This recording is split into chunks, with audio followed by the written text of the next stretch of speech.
प्यारे बच्चों, मैंने बहुत सारे बच्चों को, बहुत सारे इवन टीचर्स को ये कहते हुए सुना है कि नीट की तैयारी जो है आप एनसीईआरटी से कीजिए। वहां पे लाइन टू लाइन वही आ जाता है जो एनसीईआरटी में लिखा है। तो बच्चों रुकिए और सोचिए, पहले सुनिए इस वीडियो को, फिर सोचिए, खुद एनालिसिस कीजिए पेपर पैटर्न का, क्वेश्चन पेपर्स का, और फिर अपनी तैयारी शुरू कीजिए। प्यारे बच्चों, पूरे हिंदुस्तान में लगभग, पूरे भारत में लगभग 18 लाख बच्चा आज एग्जामिनेशन में बैठ रहा है, आज नीट के एग्जाम में बैठ रहा है। अगर ये सच होता कि पूरे का पूरा paper line to line NCERT से आता है, और बहुत सारे टीचर्स भी इवन ये बोलते हैं restrict yourself to the NCERT, NCERT पे आप फोकस कीजिए, एनसीईआरटी पे आप वो कीजिए, बहुत अच्छी बात है, वो बहुत अच्छा बोल रहे हैं। पर जो बताने जा रहा हूं प्यारे बच्चों, वो एक बहुत बड़ी सच्चाई है। यही सच होता कि एनसीईआरटी से लाइन टू लाइन उठा के पेपर डाला जाता है, या वही पेपर आता है जो एनसीईआरटी की हर लाइन में लिखा हुआ है, तो आज तक आप उन बुक्स को इतना रट्टा लगा चुके होते कि आज 18 लाख बच्चा 720 में से 720 नंबर क्यों नहीं लेता। तो सिर्फ 700 से ऊपर जाने वाले कुछ एक ही बच्चे क्यों होते।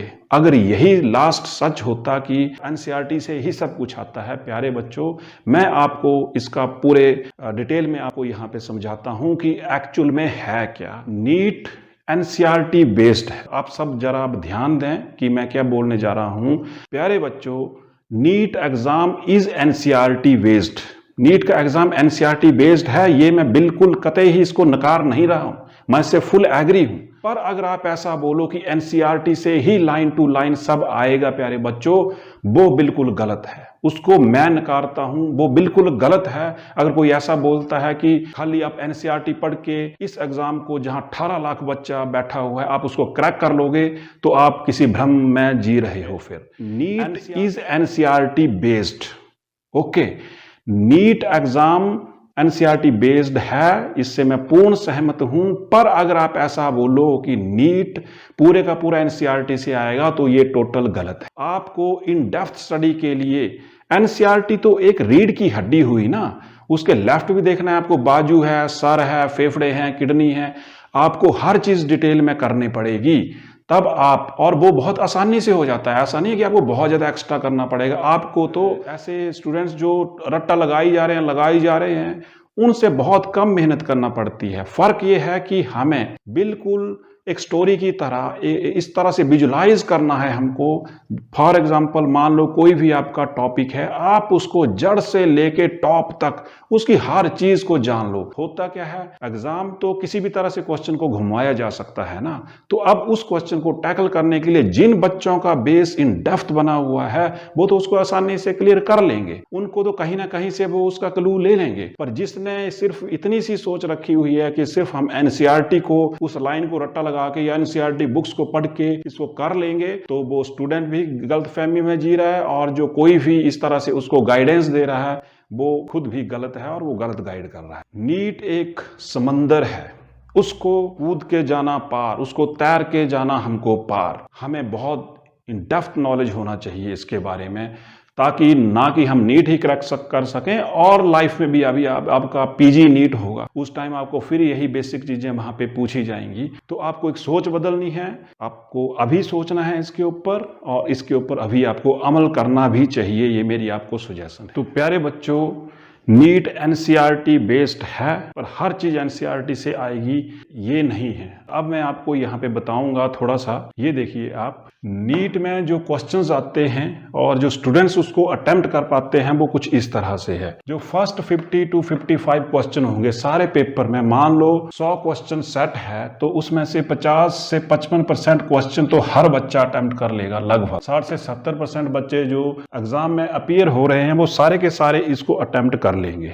फिर नेक्स्ट जो 20 से 25% है, वो केवल 15% बच्चे ही ये अटेम्प्ट कर पाते हैं। नेक्स्ट 15 से 20% क्वेश्चन जो हैं, वो केवल 10% बच्चा ही अटेम्प्ट कर पाता है। एग्जाम में 10% क्वेश्चन ऐसे होंगे जो सिर्फ 2 से 5% बच्चे ही अटेम्प्ट कर पाते हैं। अब ऐसा क्यों है, ये जो क्वेश्चन मार्क है कि पूरे 18 लाख बच्चों में से सिर्फ 2 से 5% बच्चा ही पूरे पेपर को क्यों अटेम्प्ट कर पाता है। तो यही प्यारे बच्चों, यही तो मैं आपको यहाँ पे समझाना चाहता हूँ और आपको उस ढंग से अब स्ट्रेटजी बनाना। जो लास्ट के 10% क्वेश्चन बचे हमारे किसी भी एग्जाम में, नीट हो चाहे कोई भी हो, वो सिर्फ 5% बच्चा अटेम्प्ट कर पाता है और वो 5% बच्चा ही तो फिर टॉप करता है। तो क्या उसने कोई घुट्टी पी थी क्या, जन्म घुट्टी पी थी क्या पैदा होते ही कि उसने सारे के सारे क्वेश्चन अटेम्प्ट कर दिए, बिल्कुल ठीक कर दिए, एक भी क्वेश्चन गलत नहीं हुआ उस बच्चे का। सोचो जरा, जहां नेगेटिव मार्किंग हो और एक बच्चा 180 में से 180 क्वेश्चन करके आ रहा है, आखिर उसने कौन सी जन्म घुट्टी पी थी प्यारे बच्चों। वो जन्म घुट्टी, उसी का राज तो मैं आज आपको